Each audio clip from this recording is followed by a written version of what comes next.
Hi, everybody. This is Bowerbirds of Technology. I am Sam. That is my Twitter handle if you'd care to send questions, comments, complaints, thoughts on anything. This is a bowerbird. Bowerbirds live in Australia, where they build structures called bowers out of sticks and colorful objects that they find in their environment in an effort to attract mates. We'll come back to what they represent later, but for now, please enjoy the nice photos of birds that I found on Flickr.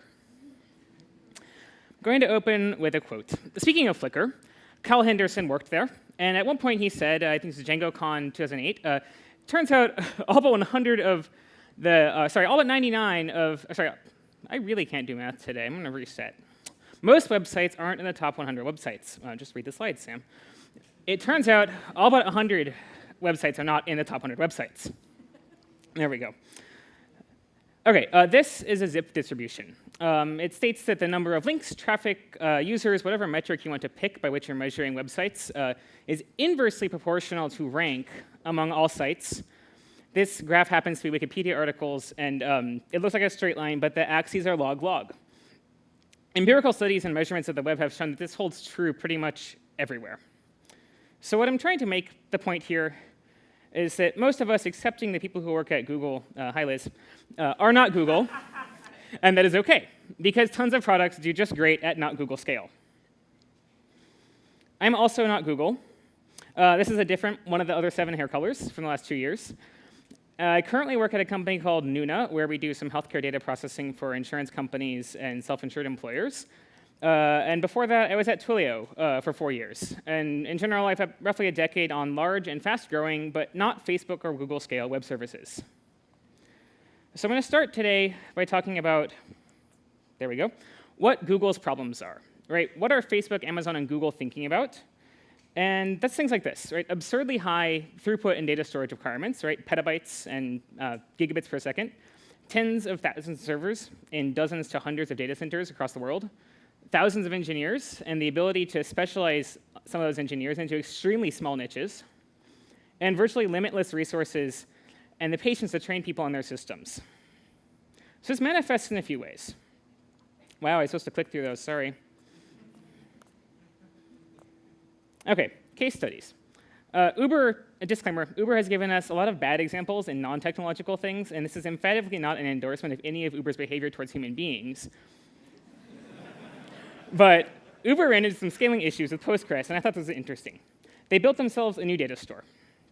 And things that Uber wanted out of their new data storage backend were things like being able to linearly add capacity by adding more servers. The decision to favor write availability over read your write semantics, so if you put something in a database, you may not get it back immediately, a millisecond later. They wanted event notifications or triggers. They said in this blog post on this stuff, we had an asynchronous event system built on Kafka 0.7, and we couldn't get it to be lossless. Kafka worked all the bugs at an 0.8. Have you tried upgrading? So what is this thing then, right? What is this schemaless system that they built? Quote, it is an append-only, sparse, 3-dimensional persistent hash map very similar to Google's Bigtable. I have one reply to this. This comic is probably famous enough at this point that you hopefully recognize this, but here it is again. How do I query the database?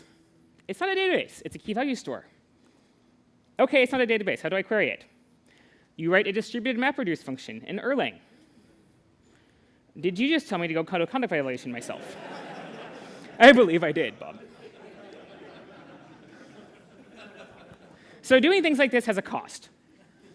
And the cost of that is in new abstractions. The boundary between the app and the database changes because the app has to know and enforce schemas and know about persistence levels. You can't read things you just wrote, right? Eventual consistency is really hard to reason about. Neither can other processes read things you just wrote. They gave up flexible queries. You have to know your query patterns ahead of time. There's mandatory sharding. You can't read globally across all accounts without extra work. And you definitely don't get joins. And Uber also gave up developer familiarity, right? They can't hire quickly for this thing, and they can't ramp quickly. People aren't going to walk in the door knowing how to use schemaless, and good luck with contractors. Next up, Amazon and their service architecture.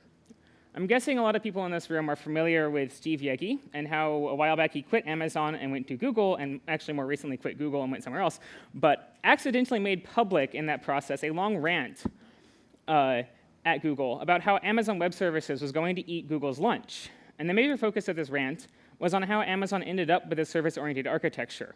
We heard from George this morning about some of the pitfalls, but Amazon has, I think, famously profited from going all in on service-oriented architectures super early. And Steve talked about how in 2002 or so, Jeff Bezos put out the following mandate. All teams will henceforth expose their data and functionality through service interfaces. Teams must communicate with each other through these interfaces. There will be no other form of inter-process communication allowed. No database calls, no library linking. The only communication allowed is via service interface calls over the network. It doesn't matter what technology you use, HTTP, Corba, PubSub, custom protocols, it doesn't matter, Bezos doesn't care. All service interfaces, without exception, must be designed from the ground up to be externalizable. And definition here, externalizable means exposed to the outside world, i.e. customers, and sold as a product. This is EC2. This is S3. This is SQS. And anybody who doesn't do this will be fired. So this is how Amazon decided they were going to make systems and developer teams scale. They were and continue to be extremely serious about this. But they also learned some things, which Steve was also kind enough to tell us in his accidentally leaked blog post. They learned that pager escalation gets way harder because a ticket might bounce through 20 service calls before the real owner of the problem is identified. Amazon learned that every single one of your peer teams suddenly becomes a potential denial of service attacker. So you can't get anywhere until you have rate-limiting queuing in place. That monitoring and QA are the same thing because sometimes the only thing still functioning in the server is the little status check endpoint that knows how to say, I'm fine, Roger, Roger, over and out, in a cheery droid voice. And they learned that once you have all these services, you won't be able to find any of them without a service discovery mechanism, which is itself another service. So what I'm trying to say here really is that having massively scalable infrastructure costs developer time, right? That's the crux of this. And you, as somebody who is not Google, don't have a lot of that. I have one more story here. Let's talk about users. We can make decisions for technological reasons that affect users negatively sometimes. I'm talking about hashtag new Twitter. Hands up if you were on Twitter in 2010. Okay, remember when the URLs had hashbangs in them? So Twitter went to single-page apps really early. Oh, that's a lot better. Get that in place. We were talking about rich applications delivered by JS, which like we heard about this morning. And before everybody got to the universal apps that we heard about, you had to pull down the whole JavaScript framework before content could render, right? And unfortunately, we also didn't have the history API because it was 2010. And I think we were on IE 7 or so. HTML5 gave us this nice API where you could push new states onto the browser history stack without doing a full page reload. But it wasn't here, so hashbangs happened. So you can change the fragment in the URL without doing a full page reload. And this had some problems. That the part of the URL after the hash, the fragment that identifies the specific content, doesn't even go in the HTTP request. And this is Dan Webb, who was at Twitter at the time. He told us that URLs are important, and URLs are forever, and cool URLs don't change. Other things that happen with this, right? You're stuck running JavaScript on the root document of your domain forever because people have taken links, these URLs with hashbangs in them, and the browser doesn't know what to do with them unless it has a JavaScript. So you can re-architect, you can rebuild, you can go to a universal app, but you're stuck. Something has to be there waiting to parse those forever. And finally, they had performance issues, right? Because parsing and execution of JavaScript caused massive outliers in perceived rendering speed. This is still more from Twitter themselves when they confessed to this when they undid it a year and a half later. Because again, you don't see anything until the JavaScript is there on the page. This is made worse for people without access to the latest and greatest technology, right? And so this has impact socially. If you don't have a brand new iPhone or a brand new MacBook, your website could run more slowly. And this is their conclusion. I think this has been obviated a little bit because computers have gotten faster. But they learned a lesson that when it comes to your users, picking the latest and greatest technology can leave them behind too. Right? The new shiny, we call it the bleeding edge for a reason, because it hurts people sometimes. Not all users are alike. The deployed base is so widely varied, and this is far from exhaustive, because of affordability, because a justifiable fear of change. A lot of times we don't explain our technology well enough to people that they can't understand what's going on when we make changes. Accessibility concerns. It's really great that we have captioning here. Some conferences don't. A lot of websites also have massive accessibility issues. Corporate IT policies, right? If you're stuck with a SaaS application that runs with ActiveX controls, well, good luck. Things don't have long-term support. Okay, so those are some points. And at this point, some of you probably want to put your hand up and say, but I want to be Google. But even Google wasn't Google overnight. Right, and more quotes. Ben Gomez, back in 2012, got interviewed by Read Write, and he said, in 1999, when he joined Google, it took them a month to go through 50 million pages. Right, how big is Google now? And Google was servicing 10,000 searches per day. Okay, so 2006, right, 7 years later, Google is now servicing those same 10,000 queries every second. And Google in 2012 can index those 50 million pages out of billions more in 1 minute. But sometimes Google still even is not Google. I have it on good authority that there are things internal to Google that run on vanilla MySQL. It's not Liz, sorry, I looked at you, but that was not the authority here. So sometimes Google doesn't solve problems they don't have, right? They don't use Bigtable if they don't have to. And this goes to show you that quote-unquote boring technology can go really far. Last year at PyCon, Instagram keynoted, and we learned that there's still a Django monolith. And as far as you could tell, they're not even using async IO, so they still have synchronous web workers. And that's Instagram. They've got a lot of requests. When I worked at Twilio, we still had horizontally sharded MySQL storing the entire message history for all customers. This is stuff that people have been doing for 15 years. It goes 20,000 writes per second. And most importantly, we still get full ACID compliance. So the application can just ignore things, not have to think about things like integrity constraints.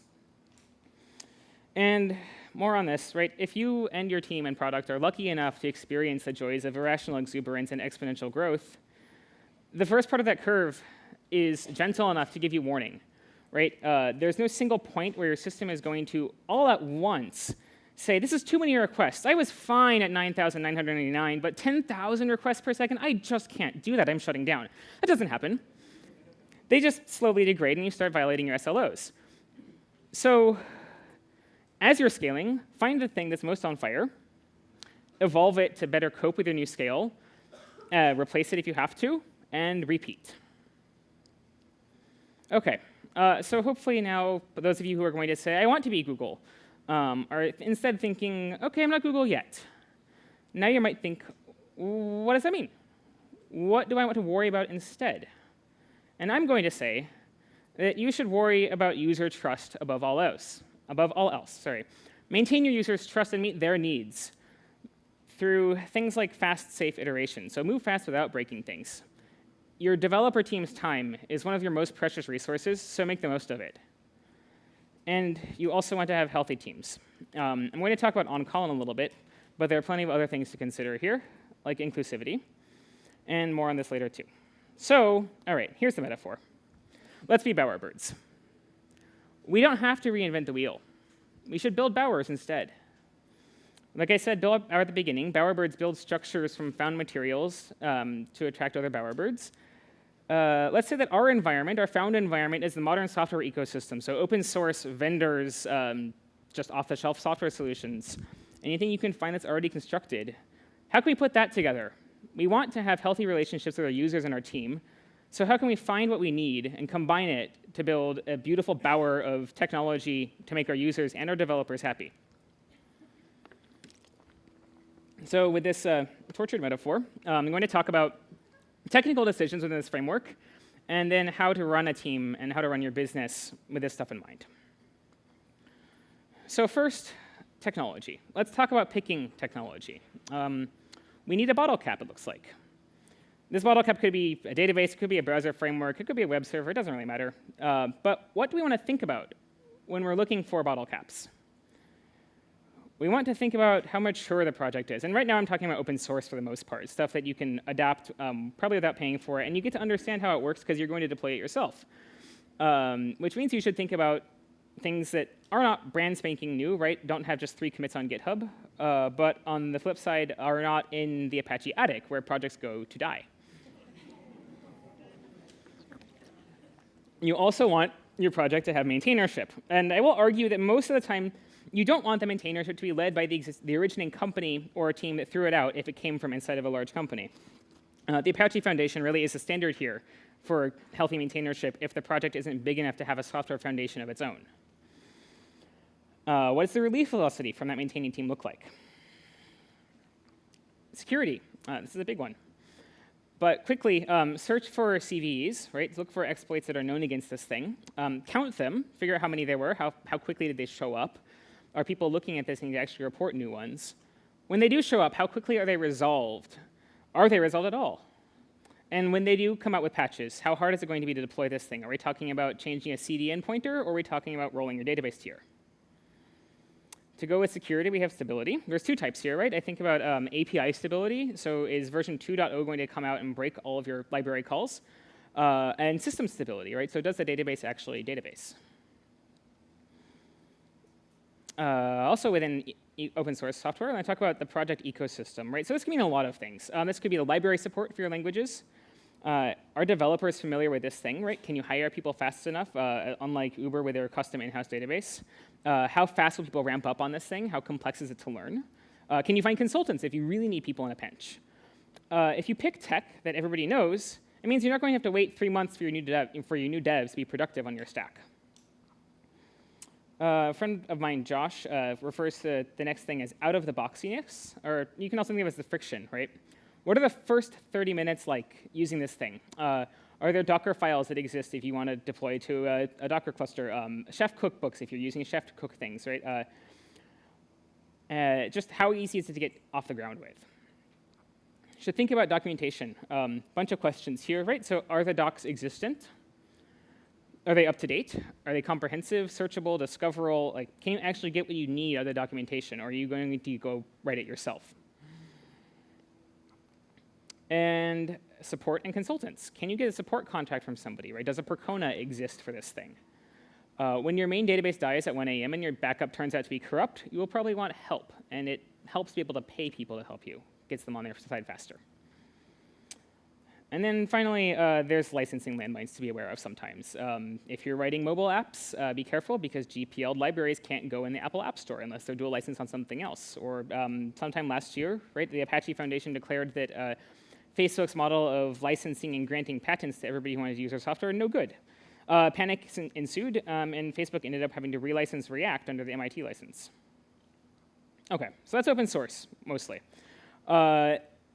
Obviously, our two choices are not just open source software or write it ourselves. We can pay money for things. And so how do we decide if we want to pay money for something or build it ourselves?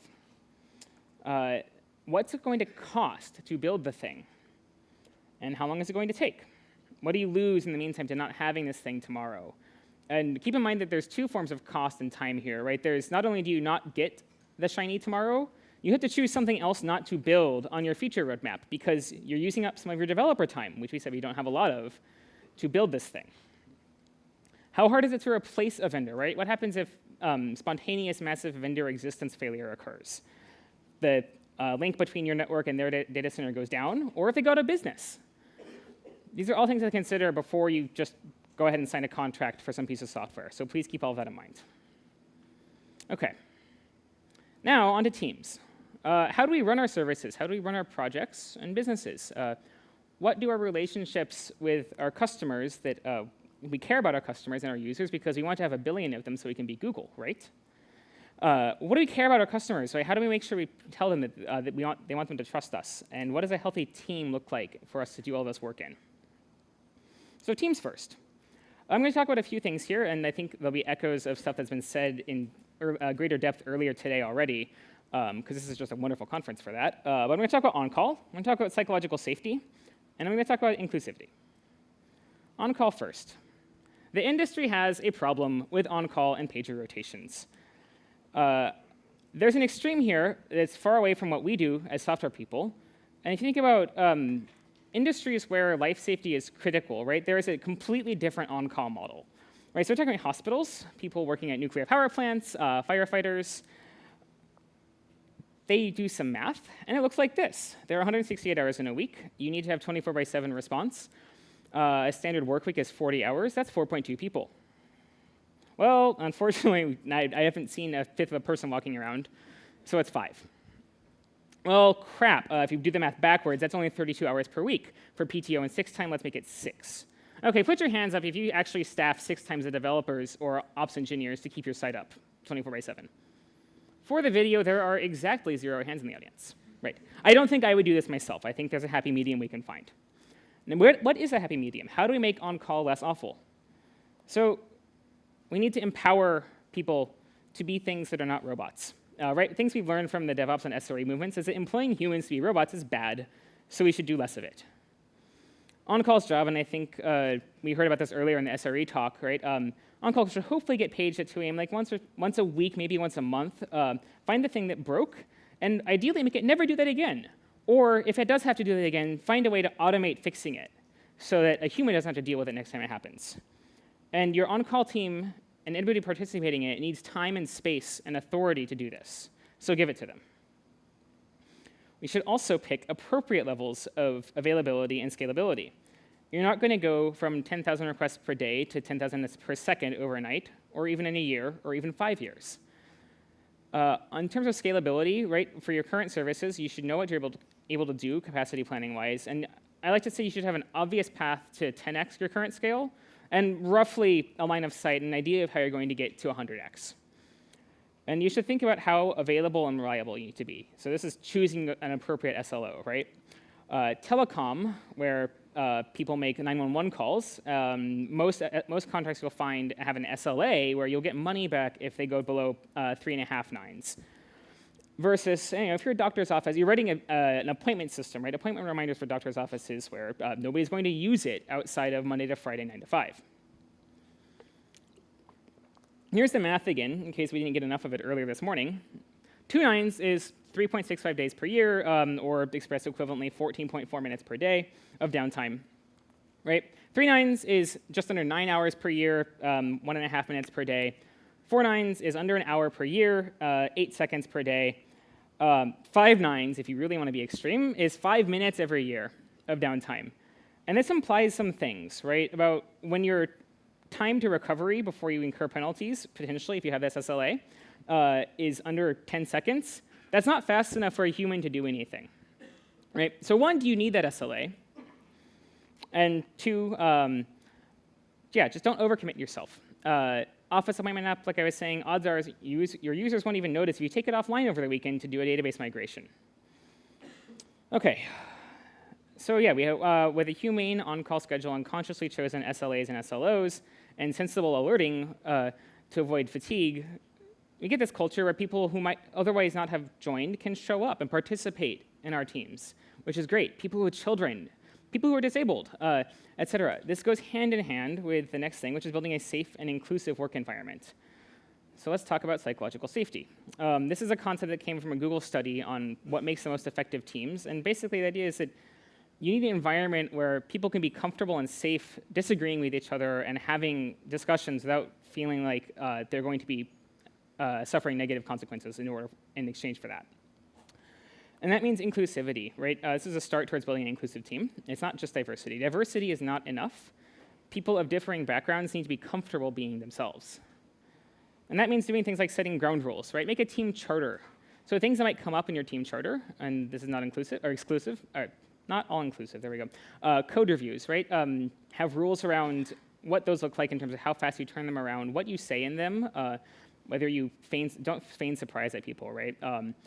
Meeting etiquette, right? Don't interrupt people. You could have the 3 in 1 or 1 in 3 rule. If you're not familiar with that, basically means if somebody's talked 3 times, they need to wait until somebody else has spoken, and everybody should be able to talk.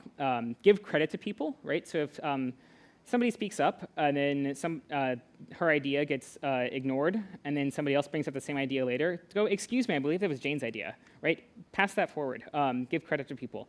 People need to have space to learn on your team. So don't feign surprise, right? If somebody comes to you and asks for help with something, never say, like, oh my God, I can't believe you don't know how to do that. That's the worst thing you can do to somebody who's trying to learn. Don't tell people to read the fine manual. And you need to have rules around how you handle conflict. There was a lot on this stuff earlier today, so please, go watch the talks if you weren't. And be aware of and take steps to address conscious and unconscious bias in your organization. OK. Click. Oh, and it's not enough to just hire women, people of color, or queer people, or disabled people. You have to ensure that all these people, these populations who are underrepresented in our industry have equal access to growth opportunities, right? So make sure you're counting how many people you're promoting and whether the ratios are correct there. Look at your upper management, right? If you have all white men in your director level, you need to fix that. And finally, I'm talking a lot about this as quickly as I can, but please, you can find consulting firms to help with this. Don't do it all yourself. You can engage one of these firms and pay them, because it's wrong just to make the few underrepresented people in your company that you do have do this work as an unpaid side gig to what they came to your job to do, which is to write code. OK, so in summary on all that, make your on-call reasonable, make your teams inclusive and safe for everybody, because at the end of the day, we work with humans first. And that brings me to the other humans, which are our users. So how do we keep our users happy? And first up, you have to have empathy for your customers and your users. It means knowing your tech base, right? So there's trade-offs, as always, in terms of how detailed you can get in capturing the stories of your users and people who are using your product. But make sure you have some of that data to whatever is the right level of fidelity. Get the user data, you get the stories about what people are using. Know the impact on your users when you make changes or when you have outages, especially when you have outages, right? So understand, like, if you are a telecom, when you go down, you may be preventing people from calling 911 versus if you are Instagram, OK, it's probably OK. And with that, using that empathy, you need to set expectations ahead of time. As always, under-promise but over-deliver works here. And you can also degrade gracefully. Right. So coming back to new Twitter for a second, these days it's really more of a universal application, right? You get an HTML skeleton with the toot you asked for, and the JavaScript enhances it and then loads the rest of the app as it comes in. Netflix, right? They fall back to default recommendations in case the recommendation engine happens to be down when you open the app, so you can still watch movies. You just maybe not exactly the movies you were looking for right away. You need to over-communicate and talk to your users, particularly when there's a problem, right? So update your status page when you even think there might be an incident. And speaking of status pages, I love this story. Remember last February when S3 died? This happened for real. We were unable to update the individual services status on the AWS Service Health dashboard because of a dependency that administration console has on Amazon S3. Take that in for a second. Put your status page somewhere that's completely independent of your infrastructure, right? If you're running on Amazon, put it on Google Cloud Platform. If you're running on Google, put it on Azure. If you're on Azure, I don't know, go to IBM. Cool. Another example here, right? GitLab had a major incident, and this is doing it right. GitLab had a major incident with their primary DB deployment. They put the Google Doc with their incidents notes. They made it public, and so everybody who was using them could watch their engineering team working in real time as they worked to solve this thing. Really great use of transparency. Over-communicating, still. Staff up your social media. Staff up your support team. Put them looking at your Zendesk or whatever you're using, and listen to them when they tell you that there are problems. You can measure your support performance here, right? Uptime of your service is not the only SLO you should achieve here, right? Not the only thing you should think about. You can have the time to first response on your support tickets. You can think about the time to resolve your support tickets, and then also send out surveys, right? Get a satisfaction score. You can measure support as well as you measure your services. I'm running out of slides, or running out of time for all these slides. Disaster recovery, because it will happen. Really quick, identify your fault domains. So make sure that, like, if you need to understand if you need to tolerate a single AZ failing, a host failing, or a region failing, different costs and trade-offs there. Fault tolerance has costs, right? Practice your failover and backup recovery ahead of time in controlled conditions. You'll thank me later. Security, very quickly, look at the OWASP, Open Web Application Security Project, because it has really useful guides to just about everything. You need to understand your threat model, right? What are your valuable assets that somebody might want to get at? How are they going to get in to take over your assets? And how can you mitigate those vectors of attack? Don't do this. Don't check your credentials into Git. Don't do this either. And finally, on security, communicate, because you have to treat them like any other incident. The longer you keep a security problem secret, the worse the backlash is going to be. Right? Think about Experian. What was compromised? For how many people and how? Can it happen again? And the answer to that question, there's only one. It's no. So that was a lot of stuff, especially I ran out of time at the end there. Sorry. I hope this advice helps you get more content and comfortable in your teams, no matter how big or small your system is. We may not all be Google or Facebook, but we can all learn from their paths to the dizzying heights of scale, and we can all adopt code and ideas from them and everybody else who came before us to build amazing new technologies of bowers of technology for our users. Finally, I have to close with this. The metaphor I had before I came up with bowerbirds was dung beetles. So aren't you glad you had bird pictures instead? Thank you.